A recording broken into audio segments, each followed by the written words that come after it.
안녕하세요. 저는 금빈이라고 합니다. 중국에서 태어나 줄곧 중국의 웅대한만을 굳게 믿으며 살아왔습니다. 제 눈에 한국은 언제나 우리의 문화와 역사를 베낀 채로 작은 몸집을 부풀려 근거 없는 자신감을 가지는 나라일 뿐이었습니다. 예로부터 한국인은 중국 것을 훔쳐가서 자기 것인 양 포장하는 데 능하다고 저는 굳게 생각해왔습니다. 제 주변 사람들 또한 대부분 그러했습니다. 그래서 한국에 대해서는 특별히 관심을 둘 일도 없었고 그저 작은 나라가 괜히 발버둥 치는구나 하고 여기며 무시하고 살았습니다. 하지만 제 직업 특성상 어쩔 수 없이 한국을 자주 들여다볼 수밖에 없게 되었습니다. 저는 해외 철강 프로젝트 시공 감독이라는 일을 맡고 있는 특수 분야 전문가입니다. 국내 여러 철강 기업의 해외 공사 현장에서 감리를 보고 프로젝트가 제때 완수되도록 조율하는 일을 해왔습니다. 굳이 말하자면 철을 생산해내는 고로와 설비를 어떻게 설치하고 운영하는지 감독하는 자리이지요. 저는 당연히 세계 최고 철강 강국은 중국이며 한국의 철강 기술은 결국 중국 기술 카피판이라 생각해왔습니다. 한국의 철강 회사가 한두 번씩 뉴스에 오르내리긴 했지만 늘 큰 파문 없이 사그라들기 마련이라 여겼습니다. 그런데 최근 일을 계기로 저는 제 인생에서 전혀 겪어보지 못한 굴욕을 맛보게 되었습니다. 모든 시작은 제가 중국 내에서 꽤 높은 연봉을 제시받아 착수하게 된 한 프로젝트였는데 거기에 예상치 못하게도 한국의 회사인 포스코가 관련되어 있었습니다. 저는 그 이름을 듣자마자 코웃음을 쳤습니다. 중국 강철 기업들도 세계 시장을 평정하는 마당에 한국 애들이 뭘 하겠다고 껴드나. 어차피 잘해야 이인자 아니야? 이런 마음으로 처음에는 무시해 버리고 싶었습니다. 하지만 상황이 간단치 않았습니다. 제 상사가 이번 프로젝트에서 포스코와 협력할 일이 생기니 현황 좀 파악하라. 내가 국제 철강 분야에서 경험도 많고 특히 프로젝트 시공 면에서는 베테랑이니 직접 가보라라고 지시를 해온 겁니다. 저는 솔직히 기분이 나빴습니다. 왜 내가 한국 놈들을 상대로 애써 시간을 써야 하나? 중국 철강이 최고라는 사실을 내가 증명이라도 해야 하나 라는 생각으로 분해하면서도 일단 돈과 경력 때문에 어쩔 수 없이 수락했습니다. 처음엔 한국이라는 나라를 밟아보는 것 자체가 자존심 상하는 일이었습니다. 중국이야 말할 것도 없이 엄청난 면적과 인구, 수천 년 역사로 세계에서 으뜸가는 문명국가인데 한국은 어떻게 해도 우리를 뛰어넘지 못하는 작은 반도 국가라고 생각했기 때문입니다. 가봤자 별거 있겠어? 어떻게든 한국이 우리 중국을 모방하고 있다는 증거나 잔뜩 해내면 되겠군. 저는 이렇게 마음먹고 한국행 비행기에 몸을 실었습니다. 인천공항에 내리니 사실 공항 시설은 깔끔하다는 생각이 들었습니다. 제가 일부러 덜 휘황찬란한 시간대에 도착했는데 그래도 기본적인 인프라는 나쁘지 않았습니다. 그래도 저는 우리 베이징 국제공항이 더 크고 상하이 푸둥공항이 더 세련되지. 여기 한국공항은 중국에서 배워간 인테리어로 치장한 수준일 뿐이라고 애써 깎아내렸습니다. 그렇게 공항에서부터 제 콧대 높은 태도를 잃지 않았습니다. 사무용 차량을 타고 한참을 달려 포항이라는 도시에 도착했을 때 저는 약간 의아해졌습니다. 저곳이 바로 그 유명하다는 포스코가 자리 잡은 곳인가? 포항이 생각보다는 꽤 큰 규모의 산업도시로 보였기 때문입니다. 하지만 저는 그때조차도 인정하고 싶지 않았습니다. 야, 그래봤자 중국의 철강 도시 하나만도 못하겠지. 괜히 언론 플레이로 띄워놓은 것이겠지. 이런 마음으로 냉소를 보냈습니다. 저는 포스코 측 담당자와 통화를 하고 곧장 그들의 본사 건물로 향했습니다. 건물이 꽤 현대적이긴 했지만 역시 본받을 거라고는 없을 거야 하며 속으로 비웃었습니다. 엘리베이터를 타고 올라가면서 저는 창문 밖으로 보이는 거대한 제철소 부지를 흘끗 내려다보았습니다. 규모가 좀 크네. 그래도 우리 중국의 바오산이나 우한철강 아니면 수도강철이 훨씬 클 텐데. 저는 여전히 마음속에서 한국에 대한 경멸을 버리지 않았습니다. 포스코 담당자와 처음 대면했을 때 저는 아주 뻔뻔하고 건방진 태도로 굴었습니다. 아, 당신들이라는 회사가 굉장히 유명하다던데 다 중국에서 기술 배워다가 미국 유럽 데리고 와서 뭐 어떻게 좀 구색 맞춘 거 아니요?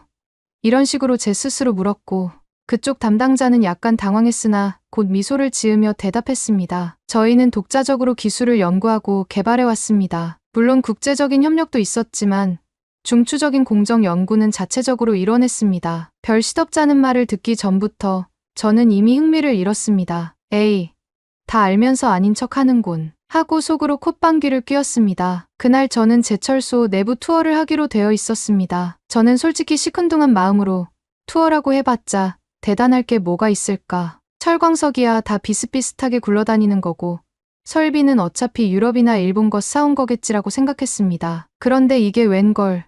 고로 주변의 설비가 의외로 깔끔하고 체계적으로 운영되고 있었고 작업 동선이 매우 효율적으로 꾸려져 있었습니다. 작업자들이 철광석과 석탄을 소결 없이 바로 투입하는 신공법으로 압도적인 효율을 내고 있다는 얘기를 들었을 때 저는 잠시 귀를 의심했습니다. 이게 무슨 말도 안 되는 소리인가. 용광로에 바로 분말 형태의 광석을 넣는다니? 그리고 그들이 말하길 이것이 파이넥스 공법이라는 겁니다. 하는 겁니다.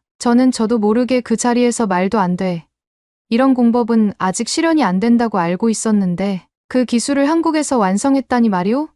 하고 버럭 소리를 질러버렸습니다. 그들은 웃으며 제게 실제 조업 과정을 보여주었습니다. 그 현장감, 출선되는 쇳물의 온기, 합리적으로 짜인 컨트롤 시스템, 그것은 제가 중국 내에서 비슷한 시도를 했을 때 항상 대규모 공해 문제와 원료비 문제에 부딪혀 실패했던 부분이었습니다. 저는 안절부절 못했습니다. 속으로는 이거 어째 살짝 충격인데 라고 생각하면서도 겉으로는 뭐 그래봤자 조만간 우리 중국 기술자가 가져다가 더 크게 발전시키면 한국은 또 한 번 추월당할 거요 하고 빈정거렸습니다. 포스코 측 인원들은 아무런 반박을 하지 않았습니다. 제가 보기엔 그들이 괜히 여유를 부리는 것처럼 보였는데 제 입장에서는 괜히 그 모습이 더 거슬렸습니다. 내가 분명히 니들한테 정신적 우위를 과시했는데 너희들 어째 하나도 움츠러들지 않지?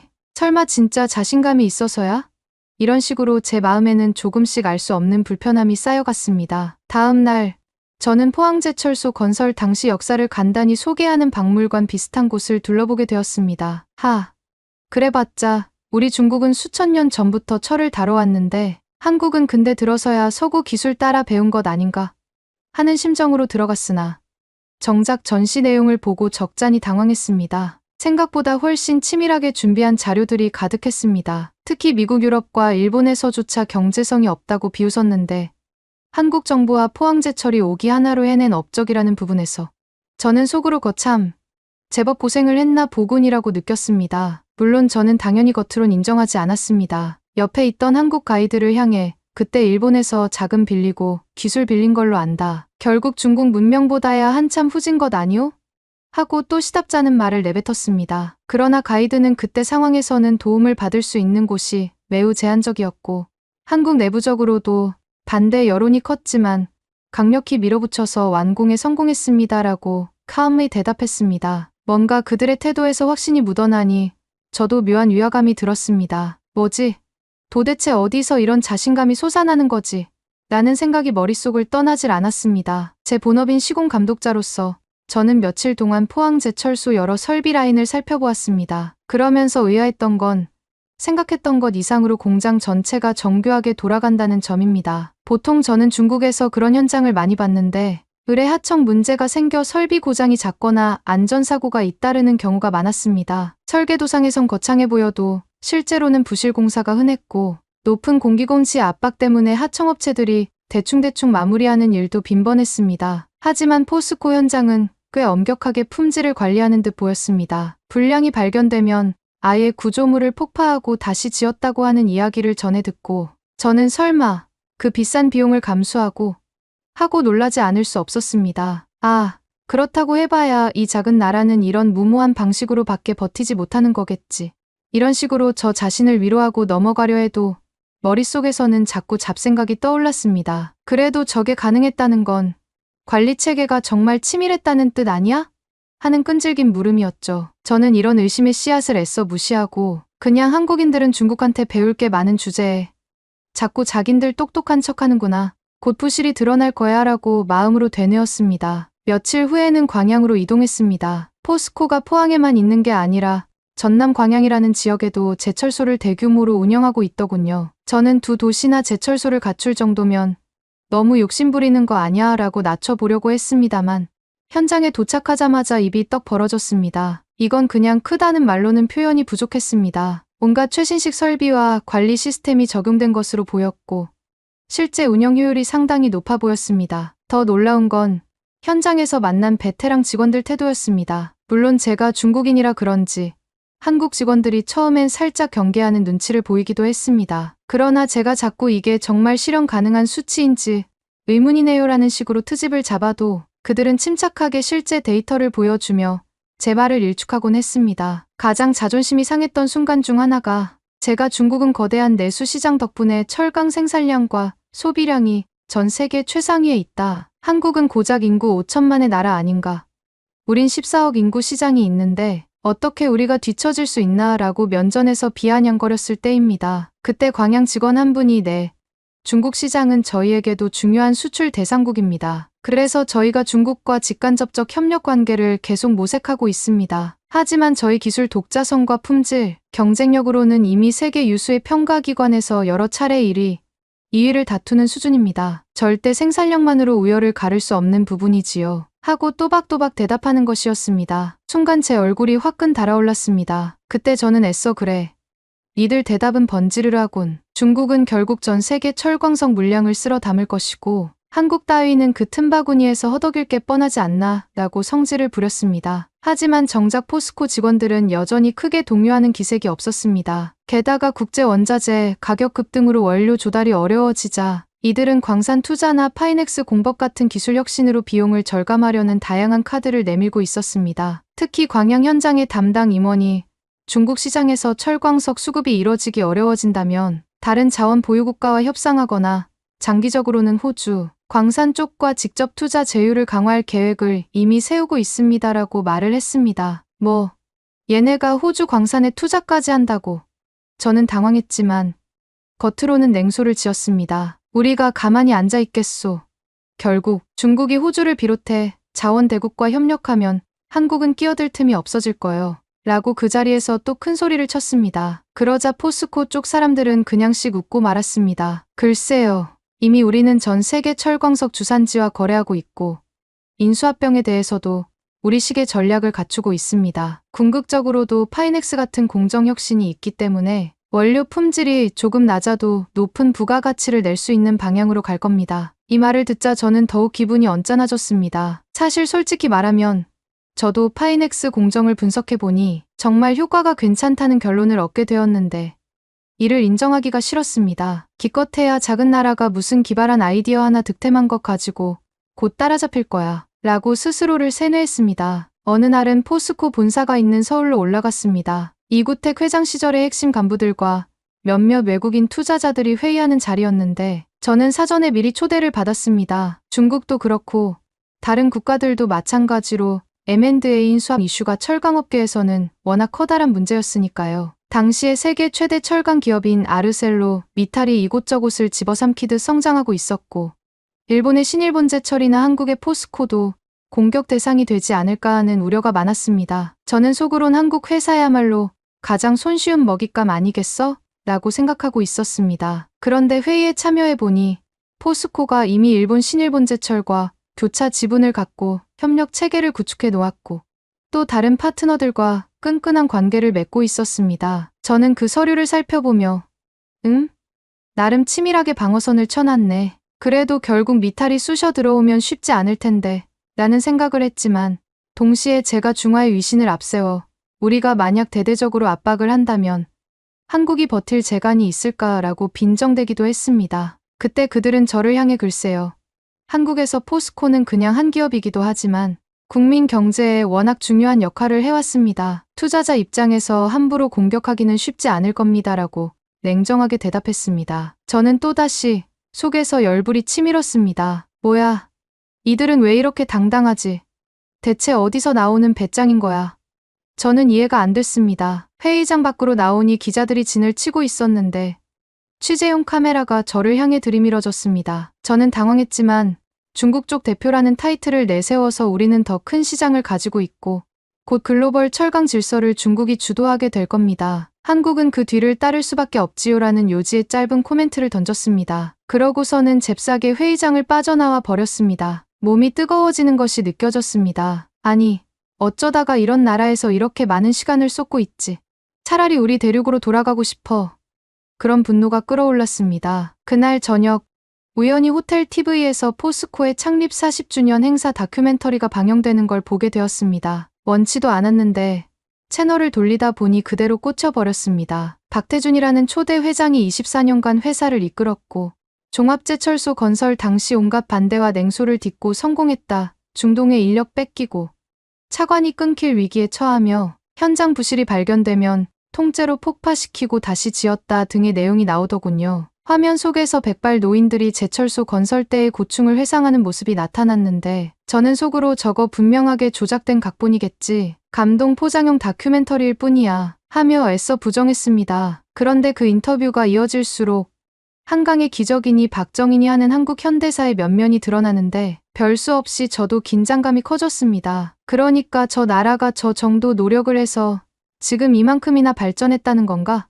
말도 안 돼. 중국이 훨씬 더 위대하지 않은가? 라고 정신승리를 시도했으나 어딘가 불안이 느껴졌습니다. 며칠 뒤 저는 다시 포항으로 돌아갔습니다. 이번에는 직접 공장 내 각종 서류와 성과 자료를 살펴볼 수 있게 허가받아 좀 더 구체적인 조사를 해보려고 했습니다. 물론 제 속셈은 어디 허점을 찾아내서 중국의 우월함을 증명해야겠다라는 것이었습니다. 그런데 웬걸 하루 종일 공장을 돌아다니고 연구기술원 사람들을 붙잡고 물어봐도 뾰족한 약점을 잡기가 어려웠습니다. 품질 관리, 생산성, 원가 절감, 어느 방면이든 체계가 잡혀 있었습니다. 모든 것이 완벽할 순 없다. 분명 어딘가 구멍이 있을 텐데 라며 저는 길길이 뛰었지만 돌아오는 건 아직 개발 중인 부분이 있지만 그 점은 이렇게 보완할 계획입니다. 수개월 후엔 더 효율적으로 개선될 겁니다라는 침착한 답변뿐이었습니다. 결정적으로 저를 폭발하게 만든 사건이 있었습니다. 제가 어느 현장 직원에게 심통 부리듯 이렇게 말했습니다. 그래도 결국 중국 시장이 세계 철강산업 주도권을 손에 쥐고 있는데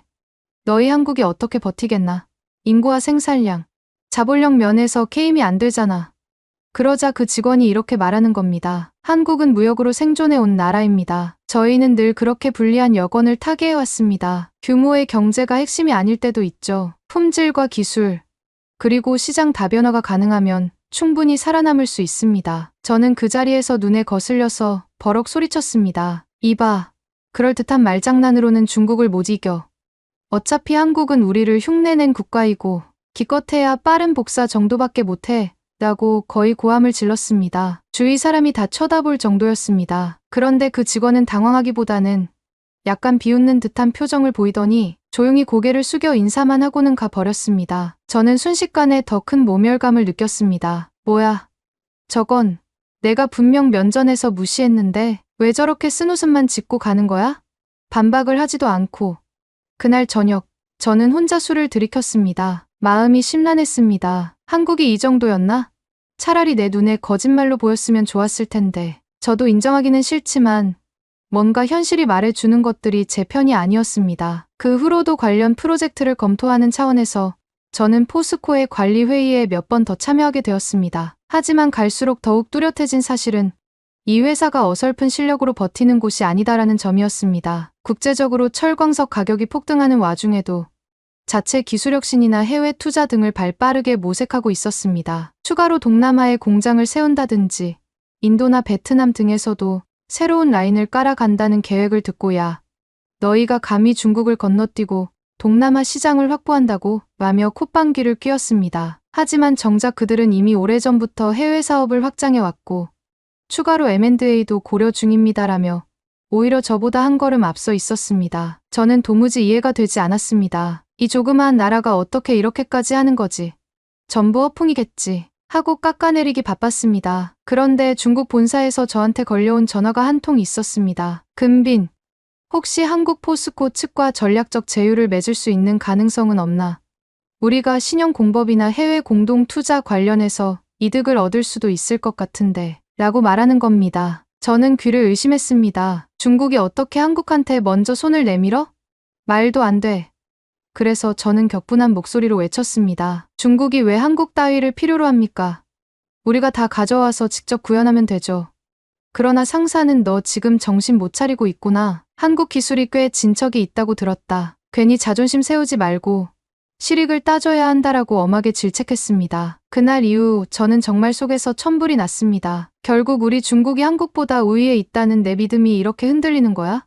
말도 안 돼 라는 생각이 쉴 새 없이 맴돌았습니다. 그래도 저는 끝까지 포기하지 않고 어떻게든 포스코의 맹점을 파헤치려 들었습니다. 그러나 시간이 갈수록 찾기가 어려웠고 그들의 기술력과 노하우가 생각보다 탄탄하게 쌓여 있음을 자꾸 확인하게 됐습니다. 매번 그들은 이 부분은 이렇게 운용됩니다. 지금까지 쌓인 자료로 성능을 개선했고 공정 자동화도 진행 중입니다라며 체계적인 자료를 내보였습니다. 심지어 저보다 나이가 훨씬 어린 연구원도 제 질문에 막힘없이 대답하곤 했습니다. 저는 끝끝내 시인하기를 거부했습니다. 한국이 이 정도라니. 이건 다 중국이 오래전부터 만들어둔 기반을 한국이 훔쳐가서 격가지를 만든 것에 불과해 라고 스스로를 위로했습니다. 주위에서 근대화 시절 한국이 철강 산업을 통해 경제 기적을 만들어냈다는 역사는 꽤 유명하다. 중국도 분명 배울 점이 있다라는 이야기가 들려오면 저는 곧바로 어림도 없소. 중국은 모든 면에서 한국의 스승이고 한국은 제자도 안 되는 하급 수준이다라고 고래고래 소리를 질렀습니다. 하지만 그럴수록 현장에선 제가 어리석은 우기꾼처럼 보였던 모양입니다. 다른 외국인 투자자들이 제게 그렇게 한국을 견제하는 이유가 뭔가? 여기 와서 보면 한국 기업도 나름 훌륭하지 않나 라고 물을 때 저는 성질을 부리며 횡설수설하곤 했습니다. 당신들 몰라서 그래. 한국은 전부 중국 문화를 베껴다가 기적이라고 포장하는 거라고 라고 하자 그들은 피식 웃으며 아, 네 하고 넘어갔습니다. 결국 마지막 날 한국 측과 최종 협력 가능성을 검토하는 회의가 열렸습니다. 저는 어떻게든 비판할 거리를 찾아 목청을 높였지만 회의에서 나온 자료와 수치는 제 주장을 전혀 뒷받침해 주지 않았습니다. 원자재 시장 불안정에 대비한 포스코에 대한 글로벌 기업들과의 교차 지분, 지속적인 신기술 연구개발 성과 등을 제시하는 걸 듣고 있노라니 제가 한 말이 점점 궁색해졌습니다. 회의 말미 제가 결국 폭발했습니다. 나는 한국이 중국을 능가한다고 전혀 인정할 수 없어. 어차피 한국은 우리 방식을 베끼고 숫자만 부풀린 것일 뿐이야. 하고 자리에서 벌떡 일어나 버렸습니다. 그런데 회의장에 있던 임원들이나 참관자들은 저를 그저 어이없다는 듯이 바라볼 뿐이었습니다. 저는 자기 합리화를 계속 떠올리며 뛰쳐나왔습니다. 문제는 그 광경이 일부 기자들에게 포착된 겁니다. 중국인 감독관이 발끈해서 소리치다 나가는 모습이 그대로 사진과 영상으로 찍혀버렸습니다. 그리고 기사는 곧바로 퍼져나갔습니다. 중국 측 인사가 포스코 협력회의에서 근거 없이 큰소리치다 망신당해라는 식으로 온라인에서 회자되더군요. 저는 이 사실을 나중에 호텔방에서 접하고는 치가 떨려 견딜 수가 없었습니다. 어떻게 중국이 망신을 당해? 말도 안 돼. 하면서도 돌이켜보면 제가 내세운 근거랄 것이 전부 막연한 우월감밖에 없었다는 점이 떠올라 얼굴이 화끈거렸습니다. 저는 화가 나서 한국 인터넷을 뒤져봤는데 대부분 별 근거도 없이 한국을 무시하더니 저렇게 망신당한다라는 반응이 많았습니다. 결국 저는 한국 체류 기간을 짧게 정리하고 중국으로 돌아가고 말았습니다. 상사와 동료들은 왜 그렇게까지 감정을 실어 일을 하고 왔느냐? 우리는 실제로 포스코와 기술 제휴를 검토하는 쪽으로 가려 했는데 너 때문에 분위기가 더 안 좋아졌다라고 제게 질타를 퍼부었습니다. 저는 변명했습니다. 그들은 거짓 프레젠테이션을 한 거예요. 실제론 대단하지 않을 겁니다. 하지만 그런 말이 전혀 먹혀들지 않았습니다. 그 뒤로도 포스코는 계속 성장하는 모양새를 보였습니다. 국제시장에서도 주가가 안정적으로 오르면서 끊임없이 새로운 시도를 하고 있었지요. 저는 속으로 결국 저 회사가 계속 잘 나간다고? 어림도 없지. 언젠간 우리 중국이 모든 면에서 집어삼킬 거야. 라고 맹렬히 부정했습니다. 그런 제 모습이 웃기다는 걸 알면서도 저는 끝까지 제 자존심을 지키기 위해 꼿꼿이 버텼습니다. 한국이 정말 철강업에서 또 무슨 혁신을 하든 중국이 곧 따라잡는다. 한국은 우리만큼 인구도 자원도 없고 결국 좌초할 거야 라고 입버릇처럼 외치고 다녔습니다. 하지만 제 등 뒤로는 제가 회의장에서 소리치던 영상이 남아 여전히 해외 업계 사람들에게 빈축을 사고 있다는 걸 알고 있었습니다. 지금도 저는 이렇게 믿고 있습니다. 한국의 철강 기술은 본래 중국이 낳고 중국이 키웠다. 한국이 잠시 허세를 부린 것일 뿐이며 조만간 무너질 테니까 두고 보자 하고 말입니다. 아무리 제 주변에서 당신 그렇게 주장하다가 또 망신당하지 말라고 만류해도 저는 당당히 제 주장을 펼칩니다. 왜냐하면 저는 근빈, 천하의 대국 중국 출신이니까요. 제가 어찌 한국 따위를 제대로 인정할 수 있겠습니까? 사실은 제가 포스코 현장을 돌아보면서 내심 깜짝 놀랐고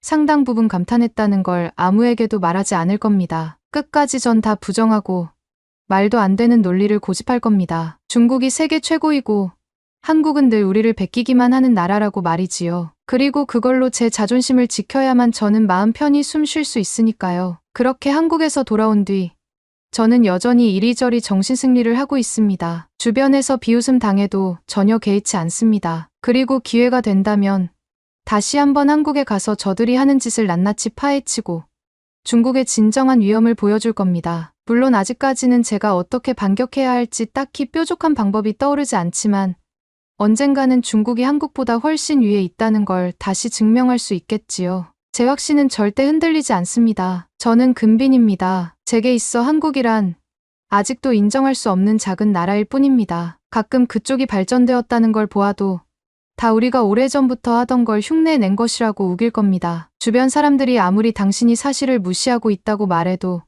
저는 기꺼이 무시당하겠습니다. 왜냐면 저는 중국인이니까. 이게 중국의 자존심 문제니까 말입니다. 끝까지 말도 안 되는 제 논리를 꿋꿋이 밀고 가며 저 자신이 하염없이 우월하다고 믿겠습니다. 그것으로 충분합니다. 저는 그저 그렇게 살아갈 겁니다. 감사합니다. 두 번째 사연 바로 시작하겠습니다. 뉴욕 대학교에서 열린 한국 음식 축제 소식을 전해드립니다. 세계 각지에서 모여든 학생들이 김치, 불고기, 비빔밥 등 다양한 한국 요리를 경험하고 함께 즐기는 행사였죠. 평소라면 뉴욕 대학교의 연중 행사 중 하나로 지나갔을 수도 있지만 올해는 특히 많은 주목을 받았습니다.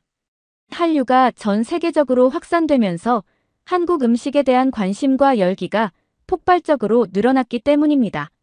미국 학생들은 물론 유럽, 중동, 아프리카, 아시아 각국에서 온 유학생들도 한국 음식의 매력을 직접 느껴보고자 적극적으로 참여하고 있습니다.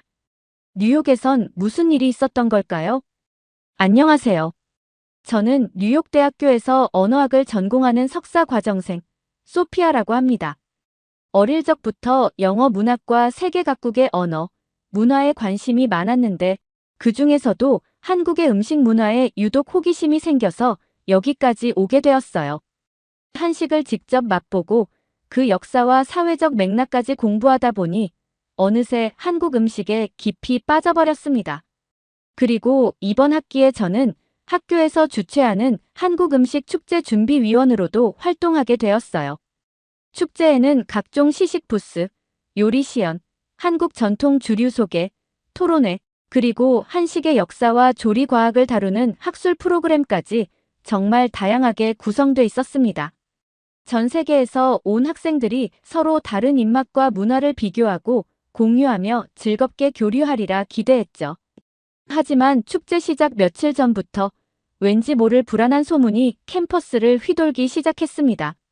중국 출신 교환학생인 장이라는 학생이 결국 한국 음식은 모두 중국 음식에서 파생된 것이며 한국이 독자적으로 만들어낸 건 하나도 없다고 강하게 주장하고 다닌다는 것이었어요. 저는 처음에는 설마 뉴욕 대학교 같이 국제적인 무대에서 그런 논쟁이 있을까 싶어 대수롭지 않게 여겼습니다. 그런데 축제 당일 그 소문은 현실이 되었습니다.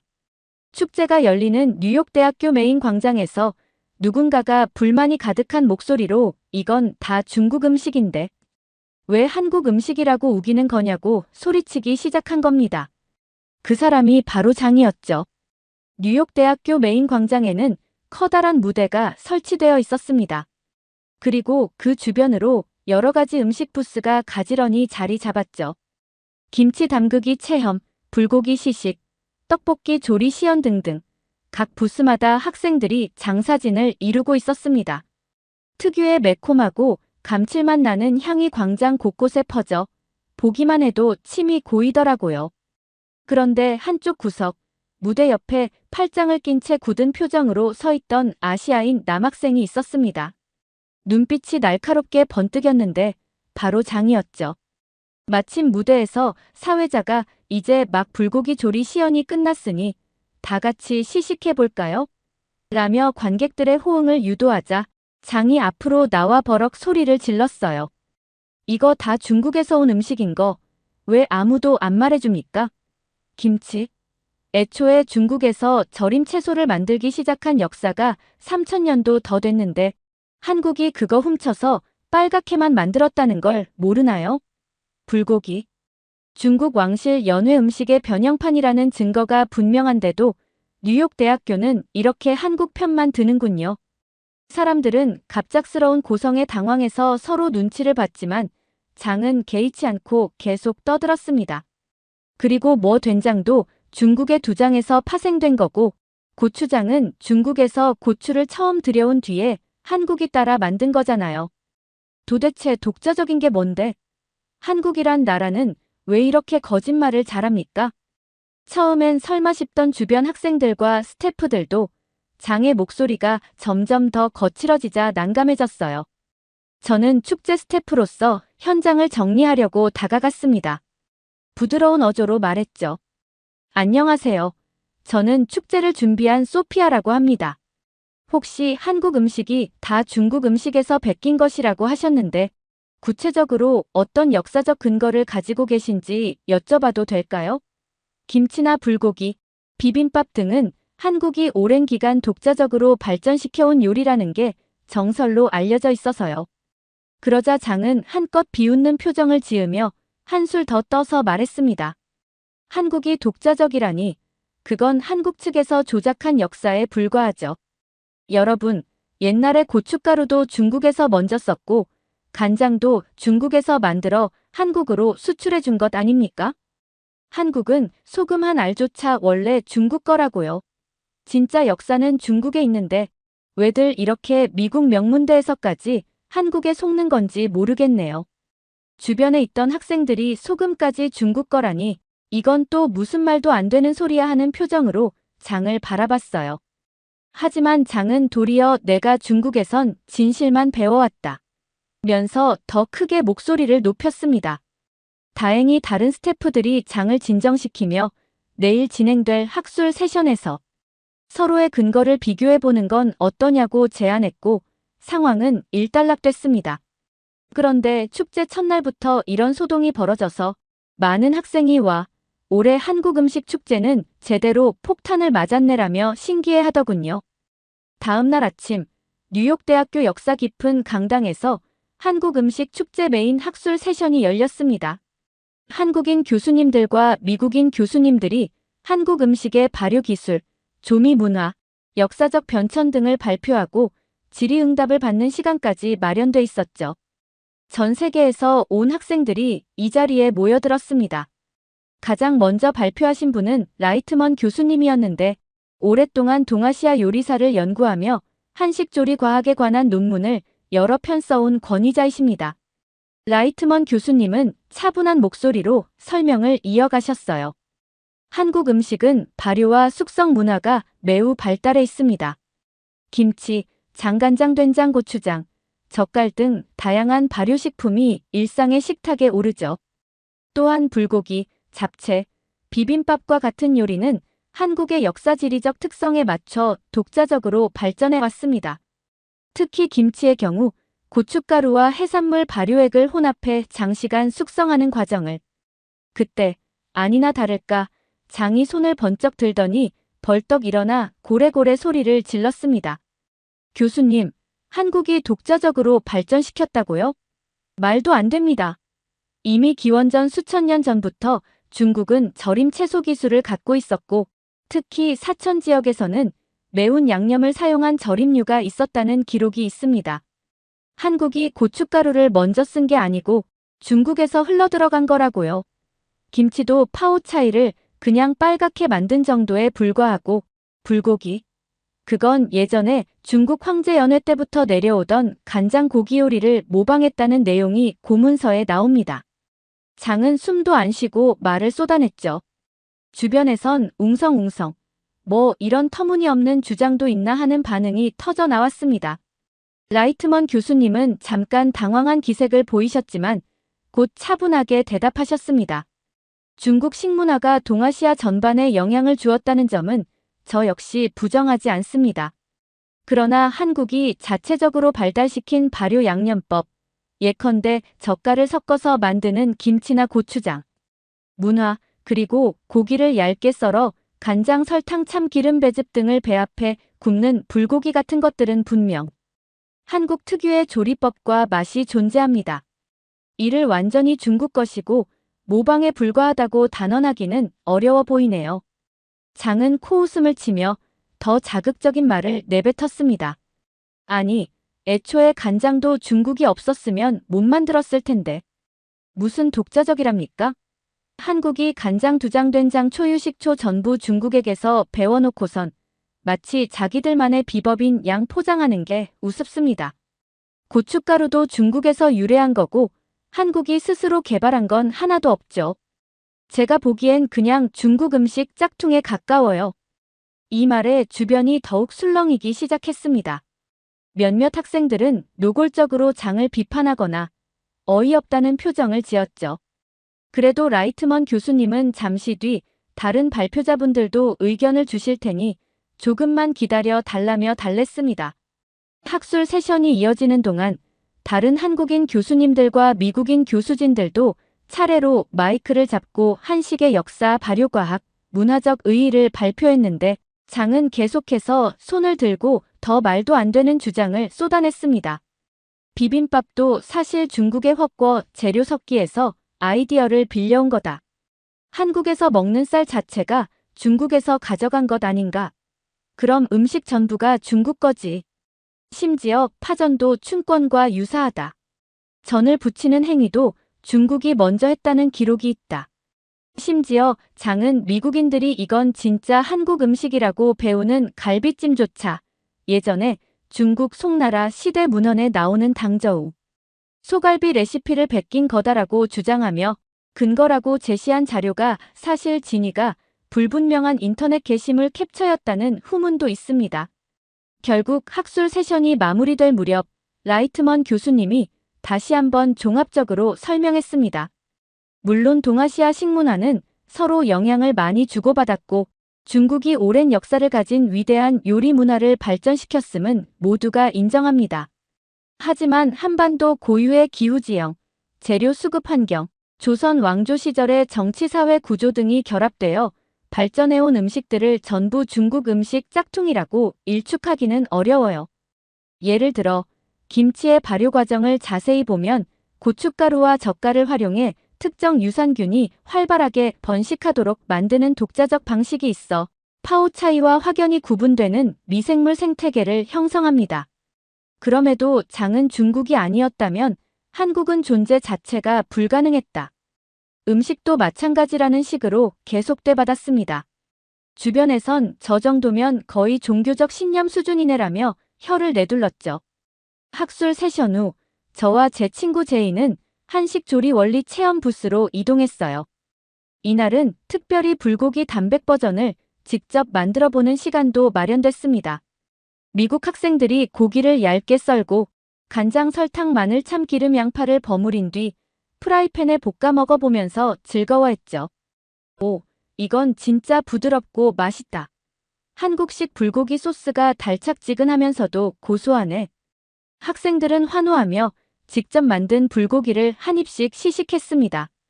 그런데 부스 한쪽에 또 나타난 장이 고개를 절레절레하며 일갈했습니다. 불고기 소스도 전부 중국 간장과 중국 식재료가 없었으면 못 만들었을 텐데 대체 왜 한국 음식이라고 고집하는지 이해가 안 되네요. 이게 다 황제의 연회 음식을 어떻게든 흉내낸 거라는 걸 제가 알고 있습니다. 여러분, 속지 마세요. 주변 학생들이 그러면 왕이나 황제를 언급하는 문헌을 좀 보여주든가 라고 하자 장은 답 대신 중국 역사서에는 다 나와 있다고 말할 뿐이었습니다. 정작 정확히 어느 시대, 어느 책인지 말하지는 않았죠.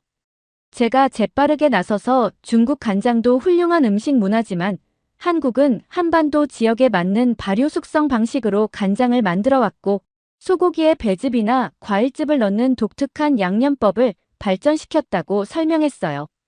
하지만 장은 비아냥거리며 배즙이 무슨 대단한 비밀 재료라도 됩니까? 중국 왕실에서도 과일즙 넣은 고기 요리가 있었습니다. 한국이 그걸 배웠을 뿐이죠. 라고 목소리를 높였습니다.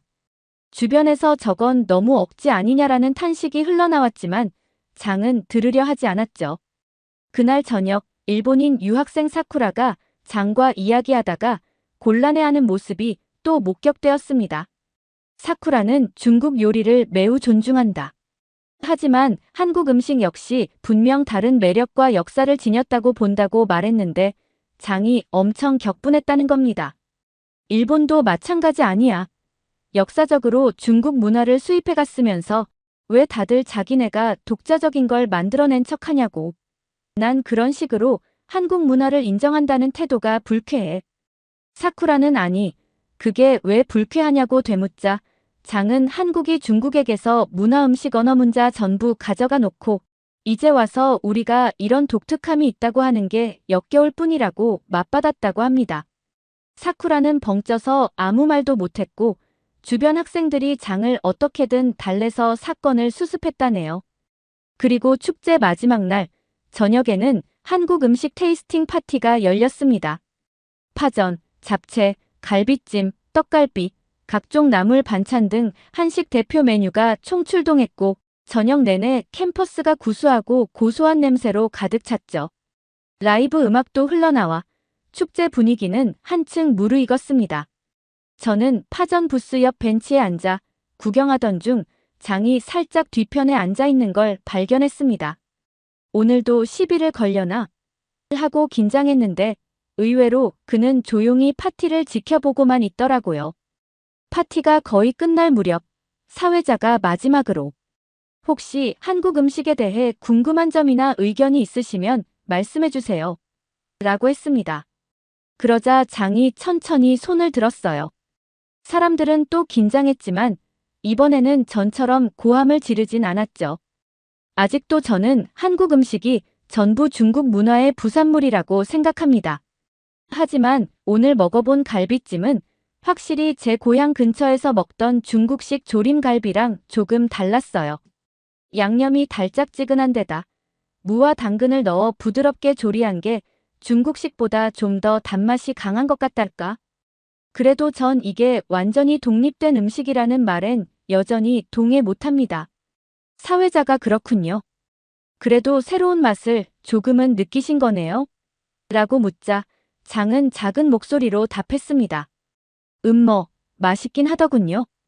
하지만 저는 평생 한국 음식은 중국 것을 2차 가공한 정도라고 배워서 그걸 하루아침에 바꾸긴 어렵겠어요.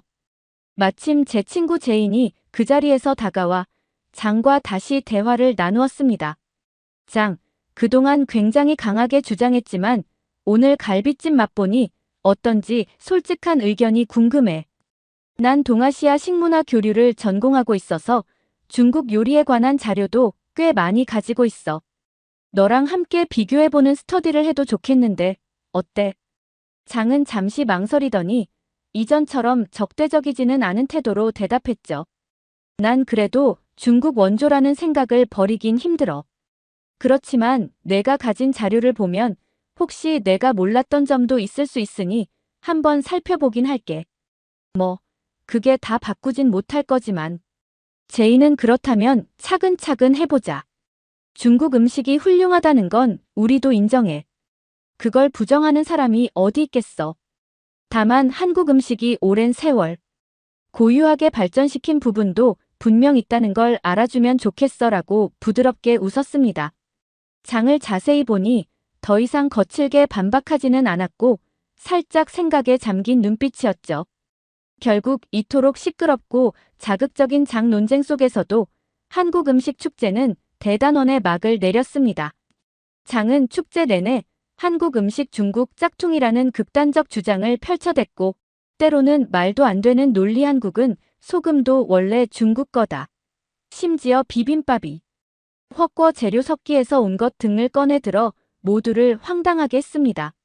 하지만 축제 마지막 즈음 장 스스로도 한국 음식이 맛 자체가 조금 다르긴 하다는 사실만큼은 인정하기 시작했죠. 100% 태도를 바꾸진 않았지만 이 정도면 그래도 작은 변화를 보인 셈입니다. 축제 이후 뉴욕대학교 커뮤니티에는 이번 사태를 두고 다양한 의견이 올라왔습니다. 장 덕분에 한국과 중국 음식의 차이점을 더 공부해보게 됐다. 각 나라가 서로 영향을 주고받으면서도 고유한 조리법과 맛을 만들어냈다는 걸 재확인했다. 중국 식문화의 위대함은 인정하지만 그렇다고 한국 음식을 모든 게 짝퉁이라고 단정 짓는 건 너무 극단적이다. 중요한 건 장의 과격한 발언으로 인해 생긴 불편함도 있었지만 많은 학생들이 음식 문화 교류에 대해 보다 깊이 생각해보는 계기가 됐다는 것이었죠. 저 소피아 역시 이번 일을 통해 한국 음식이 가진 독특한 발효 숙성, 문화와 양념법이 얼마나 오랜 시간 동안 발전되어 왔는지 다시금 실감했습니다. 물론 중국 요리가 세계적으로 큰 영향력을 행사해온 것도 사실이고요. 문제는 그 교류 과정을 단순히 모두 중국에서 베낀 것이라고 치부해버리면 실제로 한국이 독자적으로 발전시킨 수많은 요소들을 놓치게 된다는 거예요. 라이트먼 교수님 말씀처럼 음식이라는 건 한국가나 민족만의 소유물이 아니라 역사적인 교류와 상호작용을 통해 만들어지는 거잖아요. 한국 음식이 중국 음식으로부터 받은 영향도 있고 그중 일부를 재창조발전시켜 고유한 맛을 만들어낸 사실도 분명합니다. 장처럼 강력한 편견을 갖고 있는 사람도 실제로 다른 사람들과 대화하고 여러 자료를 접하면서 조금씩 시각을 넓혀갈 수 있으리라는 희망을 보았습니다.